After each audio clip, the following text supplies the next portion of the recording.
afternoon, everyone. My name is Catherine Bordelin, and I'm a board member with the Windsor International Film Festival, also known as WIFF. And I'm here this morning to chat with WIFF's one and only Dr. Vincent Georgie, our Executive Director and Chief Programmer, and we are chatting about all things Oscars. So, Vincent, I'm sure you had a very exciting morning seeing all the nominations come in.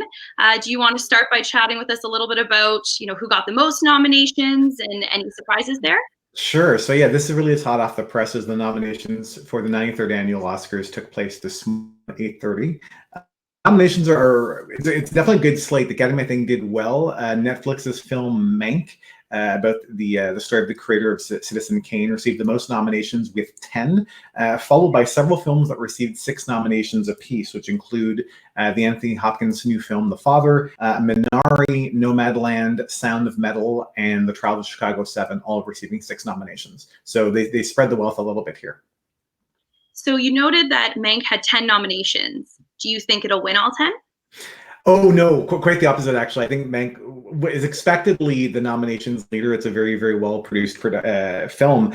No, I actually think quite the opposite. I actually don't see Mank winning very much at all. I think it'll probably be held at maybe 1 award, maybe 2 most.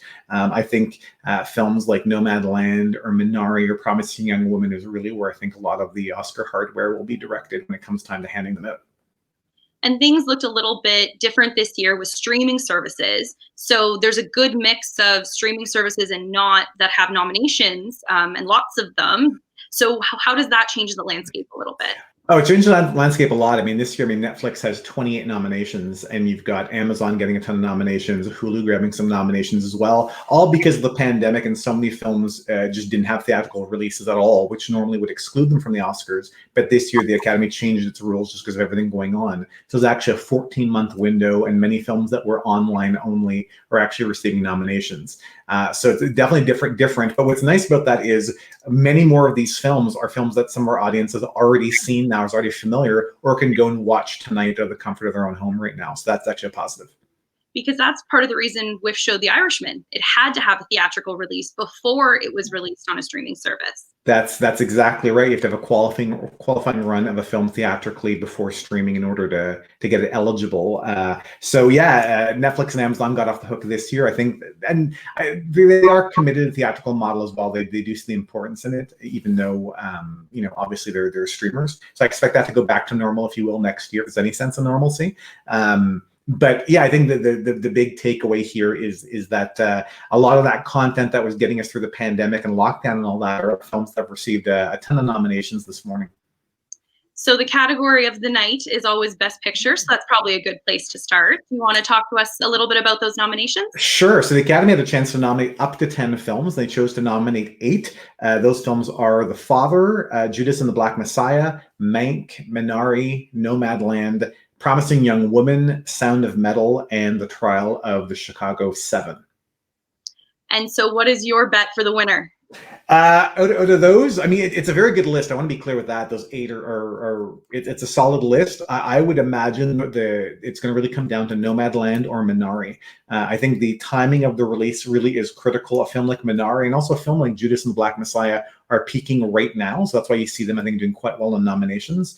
Nomadland is definitely the front runner, but I think there's a lot of love for Minari out there. I think it's between really those two. My own choice easily would actually be Promising Young Woman. I thought that was heads and tails the best film of the year, so I'm happy to see it nominated here. Also, a film that is getting a theatrical release, so we're going to wait to see how that's going to happen in Canada and eventually goes to streaming. The Father with Anthony Hopkins and Olivia Colman, who both received nominations this morning. That is an extraordinarily good film that very few people have seen. I really want to put that on people's radar. Another film on this list that I'm really happy to see do so well this morning is the film Sound of Metal. Really, really well-received film and very strong, and that received 6 nominations this morning. So a lot of these were included in your weekly picks that are sent out. Send them out every Friday to give people some suggestions about what to watch on the weekend. And you talked a lot about the timing as well, about when these come out. So we're having this conversation a lot later than we normally would be. Oh yeah, absolutely. Last year the Oscar nominations came out the first week of January. So now we're about 9 weeks behind. And then the Oscar telecast is taking place on Sunday, April 25th, which is the latest the Oscars have ever been. So this year's Oscars qualification period really went from all of 2020 and then to Jan and Feb of 2021. So it's 14 months of contention. So definitely an unusual season this year, for sure. So it sort of throws off the campaign strategies and the release strategies. Because films like Minari or Nomadland or Judas and the Black Messiah have all actually only come out in 2021, and normally they wouldn't be eligible, but there was a rejigging of the whole schedule based on COVID. So it's a bit of a funny schedule this year for sure, much longer. So what it does do is it will make Oscar night much more suspenseful, because there's way more sort of uncertainty, because it's not quite a cookie cutter blueprint of how the Oscar season normally rolls out. So how would that then impact voting? Yeah, momentum, it's sort of like a political election. You've really got to figure out what is going on just as people are about to vote, and what's going on when people actually have those ballots in their hand. And that really matters. So voting to get for nominations took place between March 5th and March 10th. So you really got to figure out what is peaking, what is hot, then what is top of mind.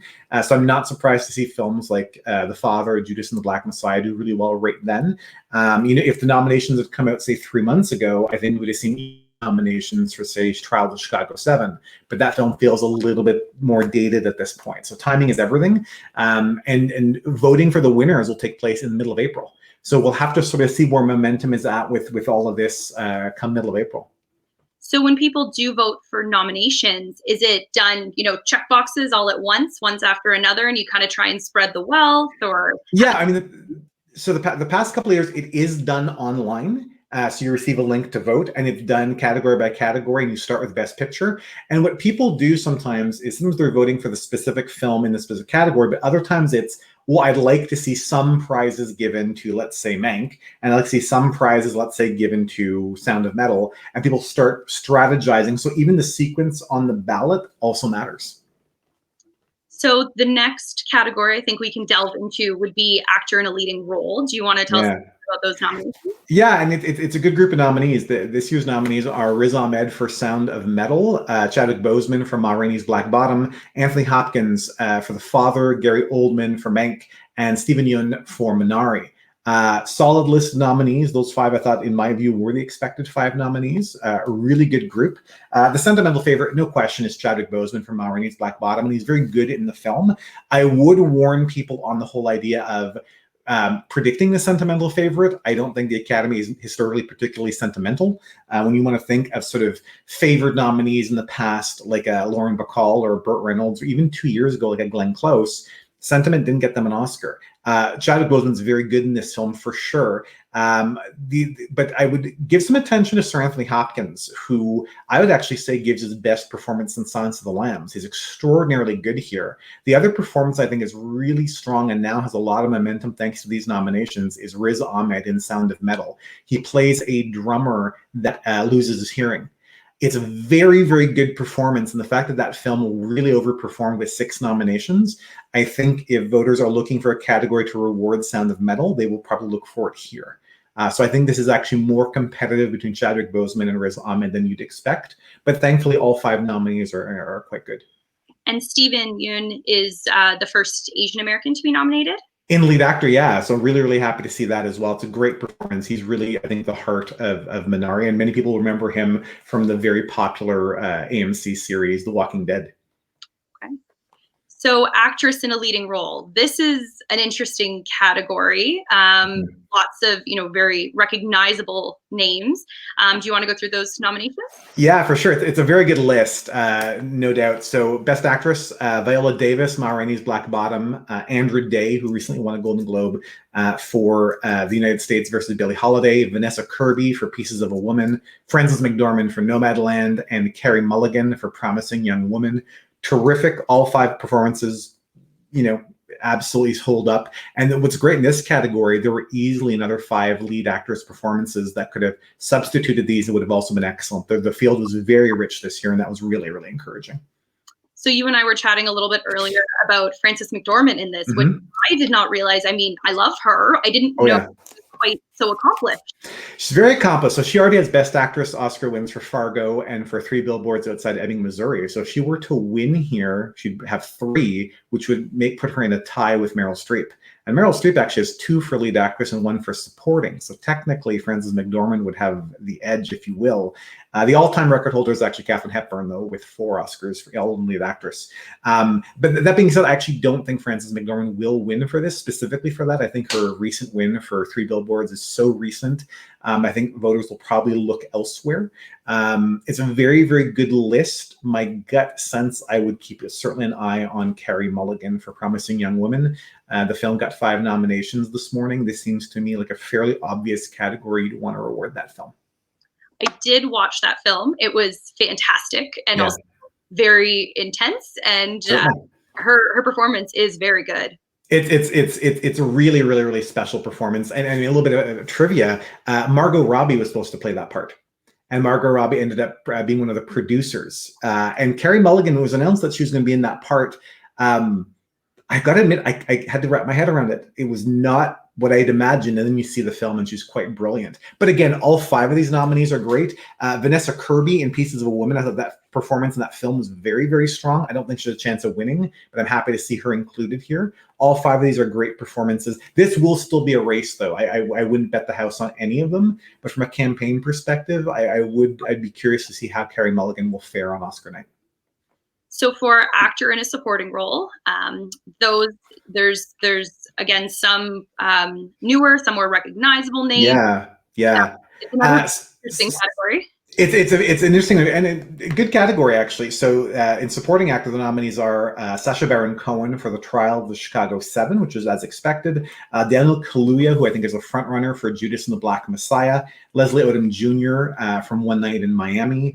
Paul Raci from Sound of Metal, really good nomination because he's really an unknown actor. And a big surprise this morning, Lakeith Stanfield, also from Judas and the Black Messiah. That's a terrific nomination for Lakeith Stanfield. That definitely a surprise. I can't think of anybody that thought that was going to happen. It's a really good choice, but what it also tells me that voters are actually watching Judas and the Black Messiah because the attention of that film has been primarily all on Daniel Kaluuya, who's nominated. The fact that voters remember to nominate Lakeith Stanfield tells me they're watching that film and they like it. So that's a bit of a signal there. So you appreciated his performance in that film? Very much. He's absolutely terrific in the film. And for people that just catching up with that now, it's on Amazon Prime. It's very good.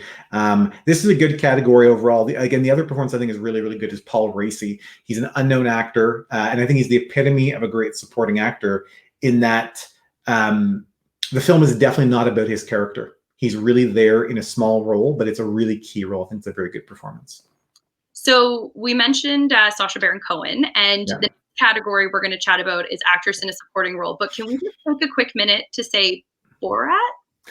Right. Yeah. This is the epitome of the 2020 nominations of, a year ago, if you'd asked me, would an actress from a Borat sequel receive an Oscar nomination?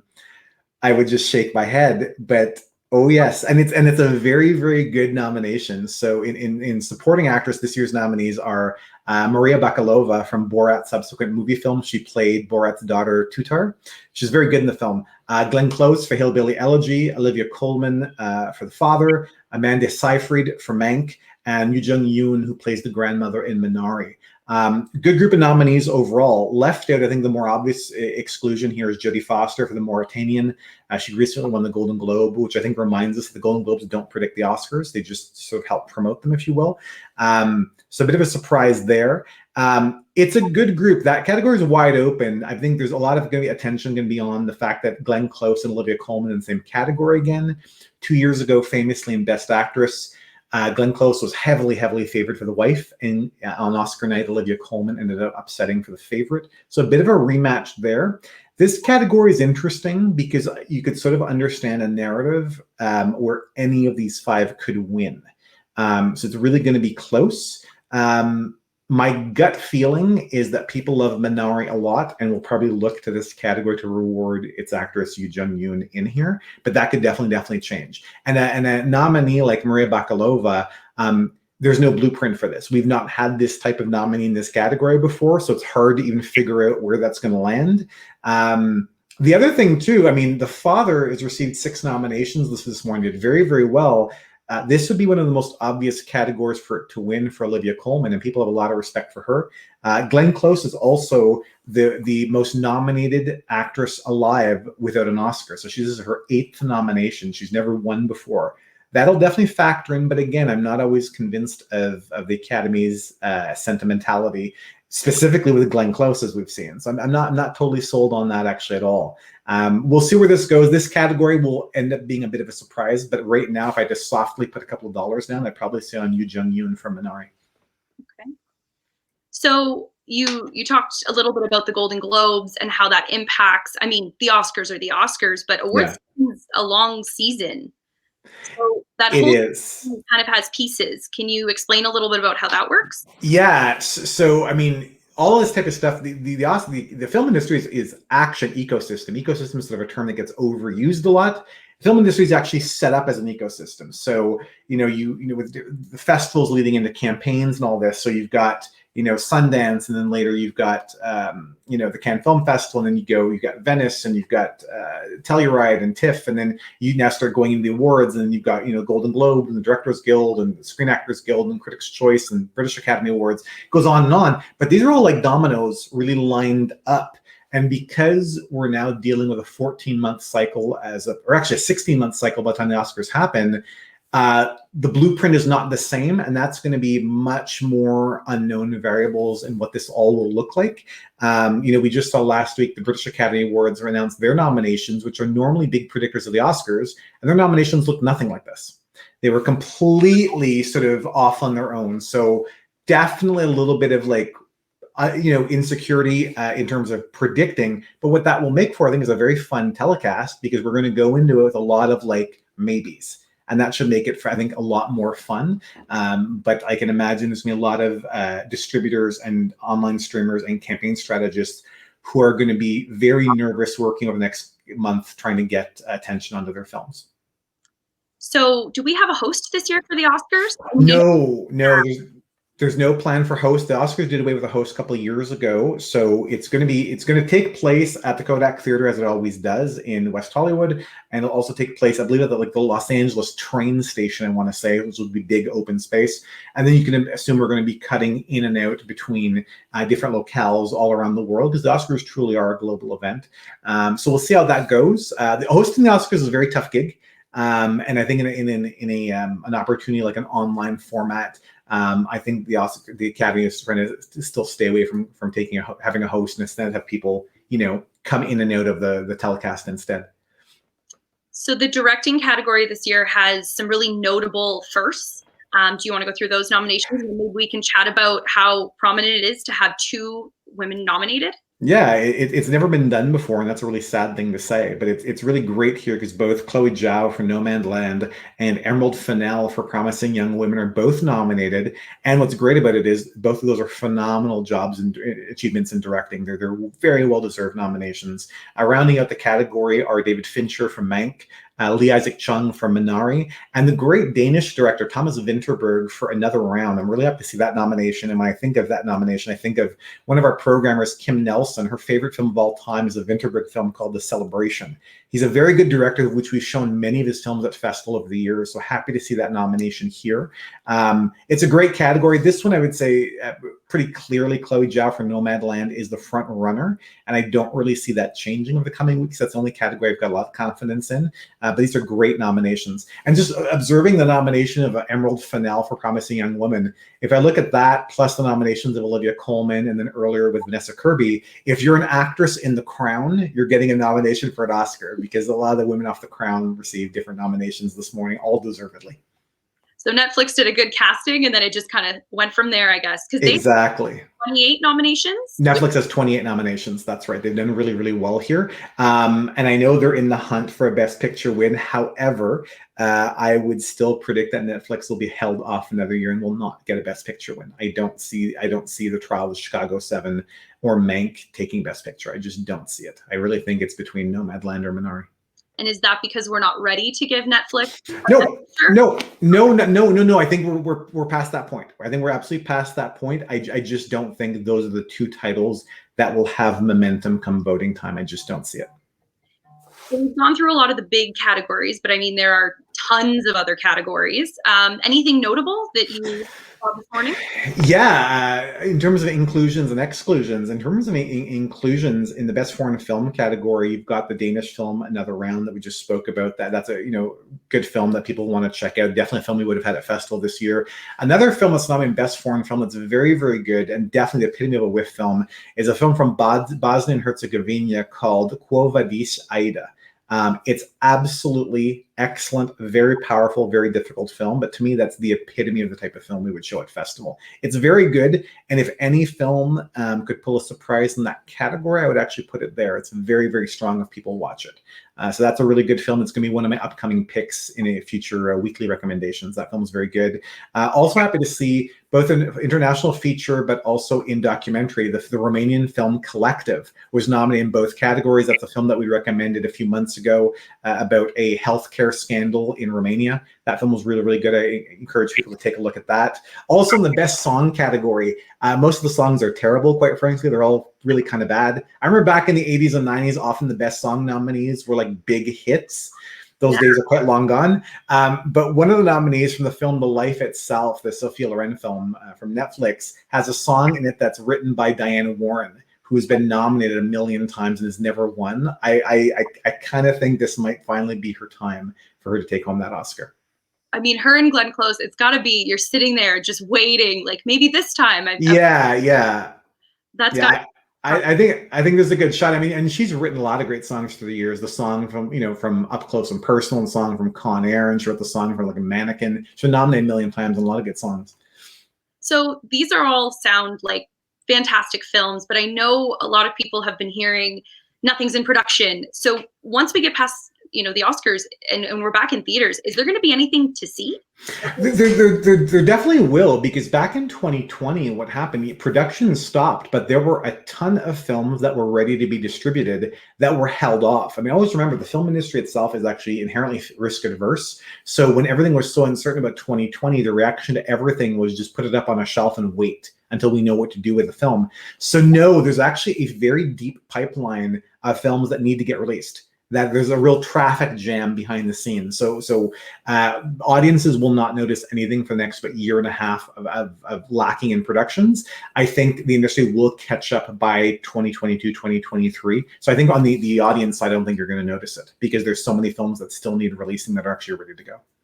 I feel like our audience is probably breathing a deep sigh of relief. Yeah, no, there's still a lot of good films in the pipeline, a lot of major films. That's why I'd argue this year, factually speaking, there has never been so few films even eligible for Oscars. Okay, it's never been easier to win an Oscar or get nominated than it is this year. Okay, because there's so many films that were supposed to be released this year that were not.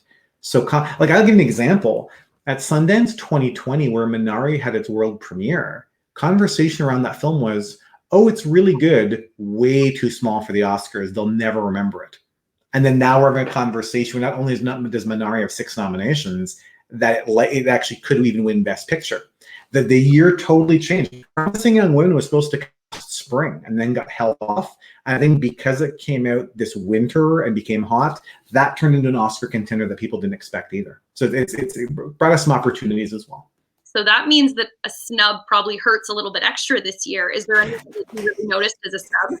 Yeah, I think there's definitely some underperforming. I think Ma Rainey's Black Bottom only getting 5 nominations, I think is a bit of it was expected to get in Best Picture and Best Adapted Screenplay, and that didn't happen. I think that has more to do with, I think, people's maybe lack of passion for the title. I think some people think it's good. I don't know if people love that title, but it did receive 5 nominations nonetheless. I'd also point to, notably, even though Mank has 10 nominations, it missed out on screenplay and editing, which I had never even considered they would not get.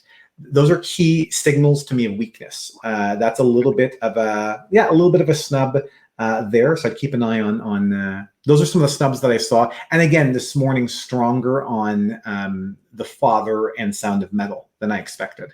There's some real strength that's shown up this morning for those films. Also, too, just of note, too, very happy to see Viola Davis nominated, obviously brilliant actress, the most nominated Black actress of all time. And I'm sure many more nominations to come for her. She's just terrific actress. So when you sit down on Oscar night, is there any particular film in any category or overall that you will be cheering on wholeheartedly and really hoping to see take some good Oscar home? Yeah, I mean, for me, anything coming from Promising Young Woman, Sound of Metal, those two films I think are really, really strong. I'd love to see them win. I would love to see Olivia Colman win again for The Father. That's the performance I thought was strongest in that category. I think the only nomination that's really missing for me, I didn't predict this. I knew he wouldn't get nominated, definitely not. But I thought was without question, actually, I thought the best supporting male performance was Bo Burnham, the stand-up comedian Bo Burnham from Promising Young Woman. I thought he was actually critical to making that film work. I won't reveal it, but for those that have seen the film, you know what I mean. In that, I thought he was essential in pulling off the third act of that film, in terms of making that believable. And he's not nominated, nor did I expect it. But that would have been the cherry on the sundae that I didn't get this morning. But overall, this list of nominees is very, very good. The Academy's done a good job. It's a very respectable list of nominees. So when we start our countdown now till Oscar night, what is that night going to look like? Yeah, I mean, it's Sunday, April 25th, and I mean, you're definitely gonna have more virtual red carpets and that whole piece, because a lot of people tune in for the pageantry of it and the gowns and all that, and people love that. But that's also actually very important to the industry.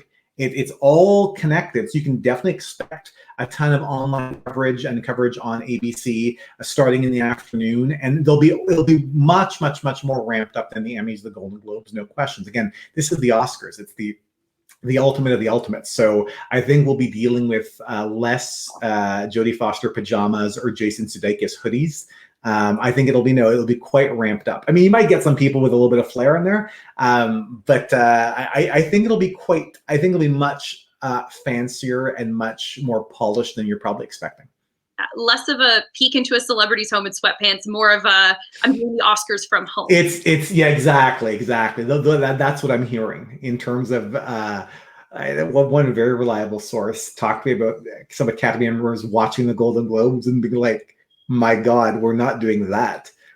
So I would expect it to be pretty good.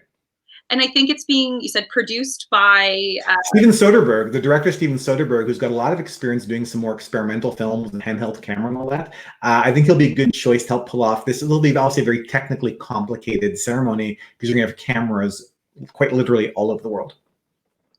So we start our countdown now to the Oscars, and I know our WIFF social media pages will have lots of good content, including recommendations and things from you.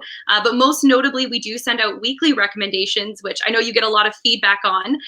So I recommend everybody check out windsorfilmfestival.com and sign up for email blasts. So Vincent, the one film that you would say everyone needs to drop what they're doing and watch right now related to the Oscars would be? I'd say you got to take a look at Land, because that's the front run picture. So take a look at that. Okay. And any closing comments for our audience as we start our countdown to Oscar night? Yeah, I mean, follow us on our social channels and take a look at our weekly picks. Our programmers always have a really good eye for stuff, so we will keep you, in the mix for all good things films leading up to the Oscars. Sounds good. Well, thank you, Vincent. Again, thank you, Catherine. Yeah, I appreciate having this chat, and thank you to everyone who tuned in to WIFF Off Script. And we will see you at the Oscars.